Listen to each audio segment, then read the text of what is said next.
اب موت جو ہے ہماری ہم سب کی ایک خواہش ہے کہ ہمیں موت ایسی آئے کہ جب ہمیں موت آئے تو ہماری زبان پہ کلمہ ہو. خاتمہ بالخیر کی ہم دعا کرتے ہیں کہ اللہ تعالیٰ ہم سب کا خاتمہ بالخیر کرے, اور جب ہم اس دنیا سے جا رہے ہیں تو ہماری زبان پہ کیا ہو؟ کلمہ جاری ہو. اللہ تعالیٰ ہم سب کو ایسی موت عطا فرمائے کہ ہم اس دنیا سے جب جا رہے ہیں تو کلمہ جاری ہو اور اللہ تعالیٰ ہم سے راضی ہو. لیکن یہ صرف خواہش سے نہیں ہوگا, صرف خواہش کرنے سے نہیں ہوگا, ہمیں اس کے لیے تیاری کرنی ہوگی. ایک چیز ہماری پہلی ضرورت کیا ہے کہ جس وقت موت آ رہی ہے ہم اس وقت ہماری زبان پہ کلمہ ہو. اب یہ آپ سوچئے کہ انسان کا جو ایک ہے کانشیس اور ایک ہے سب کانشیس. ہم جو زبان سے بات کرتے ہیں, کچھ بھی بولتے ہیں, کچھ بھی کرتے ہیں, اس کا اثر ہمارے سب کانشیس پہ بھی ہو رہا ہوتا ہے, ہماری سوچ پہ ہو رہا ہوتا ہے کہ ہمارے ذہن میں وہ چیزیں چل رہی ہوتی ہیں. ایک ایگزامپل میں ایسے دیتا ہوں کہ زبان جو ہے نا, زبان ہم کہتے ہیں کلمہ جاری ہونا چاہیے. آپ سوچیں کہ ہم نے اگر اپنی زندگی میں اپنی زبان کو اس چیز کی عادت ہی نہیں ڈالی کہ ہم کلمہ پڑھیں, ذکر ہے نا, لا الہ الا اللہ افضل ذکر ہے, تو اس کی اگر لا الہ الا اللہ کہنے کی عادت ہی نہیں ڈالی تو جب موت کا وقت آئے گا تو وہ کیسے نکلے گا؟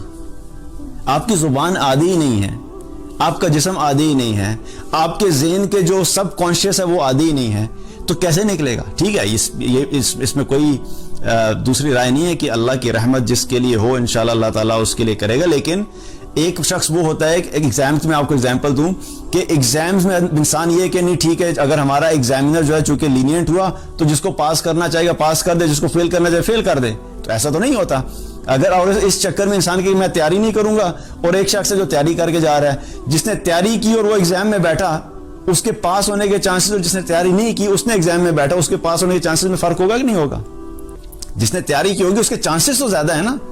گارنٹی تو کسی بھی چیز کی ہمارے پاس نہیں ہے, لیکن ایٹ لیسٹ چانسز زیادہ ہیں کیونکہ اس نے تیاری کی تھی. جب اس سے سوال پوچھے جائیں گے تو وہ چانسز زیادہ ہیں کہ اپنے سوالوں کا صحیح جواب دے گا. لیکن جس نے تیاری نہیں کی, جس نے کتاب ہی نہیں کھولی, جس کو پتہ ہی نہیں, تو وہاں پہ کیا جواب دے گا؟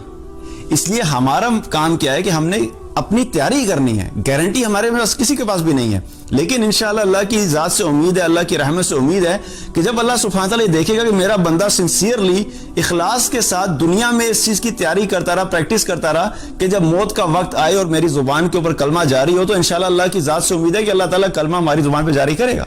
اب میں آپ کو اس ایگزامپل دیتا ہوں. میرے ساتھ ایک کالج لائف میں ایک واقعہ ہوا.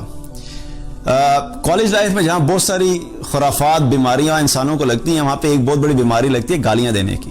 یہ سب چیزیں کالج لائف میں انسان کو شروع ہوتی ہیں, گالیاں دینا, زبان سے گالی نکالنا. اور کئی لوگ تو ایسے ہوتے ہیں کہ وہ زبان سے گالی ایسے نکل رہی ہوتی ہے جیسے ذکر نکلنا چاہیے نا. ہم کہتے ہیں کثرت سے ذکر کرو, اس سپیڈ سے ان کی زبان سے گالیاں نکلتی ہیں. اور کالج لائف میں مطلب اگر آپ نے کسی شخص نے 1 منٹ کی بات کی ہے تو اس 1 منٹ میں شاید 50 سیکنڈ گالیاں ہوں گی اور 10 سیکنڈ کی بات ہوگی. اس حد تک گالیوں کی عادت ہوتی ہے. مذاق کر رہے ہیں تب بھی گالیاں, غصے میں تب بھی گالیاں, کسی کے ساتھ کوئی مسئلہ ہو گیا تب بھی گالیاں, ہر وقت گالیاں دینا. اب کیا ہو رہا ہے کہ جس کو گالیاں دینے کی عادت پڑ گئی ہے زبان کی, تو کیا ہوتا ہے کہ ایسی سچویشنز جہاں پہ پینک ہوتا ہے, کچھ مسئلہ ہوتا ہے, تو بائی ڈیفالٹ کیا ہوتا ہے, زبان سے کیا نکلے گی؟ گالی نکلے گی, کیونکہ عادت ہی آپ نے گالی ڈالنے کی دی. ہم لوگ کالج لائف کی بات ہے, ہم لوگ اسلام آباد سے مری جا رہے تھے سب دوست. تو میرا دوست ڈرائیو کر رہا تھا, میں ساتھ والی سیٹ پہ بیٹھا ہوا تھا آگے.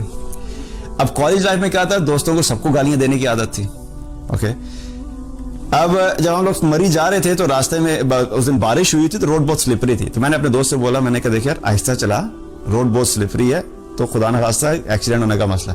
اب وہ جوش و جذبے میں وہ گاڑی چلا رہا ہے اور تیز ریش ڈرائیونگ کر رہا تھا.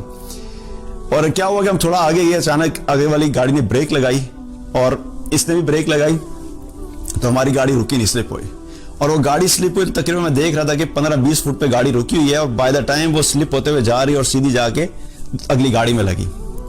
اور جب وہ سلپ ہو رہی تھی اور گاڑی لگ رہی تھی تو یقین جانے سب کے منہ سے گالی نکلی تھی, سب کے منہ سے گالی نکلی تھی. اور وہ پہلا جھٹکا مجھے لگا اس وقت, اور مجھے جب وہ اللہ کا شکر ہے کوئی بڑا نقصان نہیں ہوا, بچے سارے, لیکن اس وقت احساس ہوا کہ اگر یہ آخری وقت ہوتا تو زبان سے کیا چیز نکلی تھی؟ گالی. یہ کیسی موت ہوتی کہ زبان سے آخری لمحے میں انسان کی زبان سے گالی نکل رہی ہو.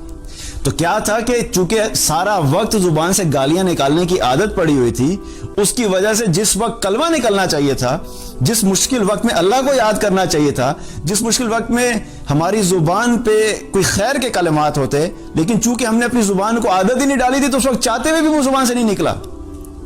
اس لیے ہمیں اپنی زبان کو عادت ڈالنی ہے ذکر کرنے کی. تو اس لیے موت کی تیاری کے لیے پہلی چیز، جب موت کا وقت ہے تو کیا ہے کہ ہمیں پہلا کام کیا کرنا ہے، اپنے آپ کو لا الہ الا اللہ کا ذکر کرنے کی عادت ڈالیں. جہاں باقی اذکار ہیں وہاں پر لا الہ الا اللہ کو کثرت سے زبان سے ادا کرنا ہے ہمیں، تاکہ انشاءاللہ ہماری زبان کو اور ہمارے ذہن کو اس چیز کی عادت ہو.